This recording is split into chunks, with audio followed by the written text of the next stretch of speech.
Ideological subversion is the slow process which we call either ideological subversion or active measures, активные мероприятия in the language of the KGB, or psychological warfare.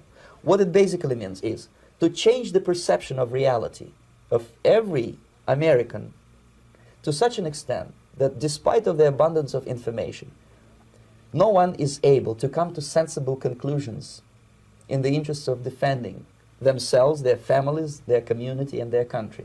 We have to understand what the goal is. This is a time-sensitive operation. After a certain goal will be reached, it will not matter anymore, and they will not have to do it in this way anymore. We are in a warlike, this is fifth and sixth generational warfare. We're in this situation. What is the initial goal is the year 2030. We've talked about it so many times, but still I think it's important to remember. The implementation of CBDCs, central bank digital currencies, complete digitization of finances, and the tokenization of all assets, which means that every asset in the world that can be sold or transferred will have a token representing it and its value in the digital world. Then a social credit system that is tied to this, a digital health passport that is tied to this, and a central government that doesn't even resemble anything what you might call Republican, Democratic, or whatever.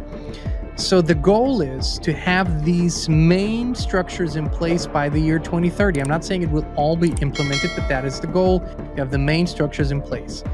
Until then, these organizations that we just talked about in these programs need to do various things all at the same time. They need to shape public opinion constantly. They need to be able to control the opposition so that even those who are opposing forces don't get too far out, but can be reined in and directed into certain desirable directions.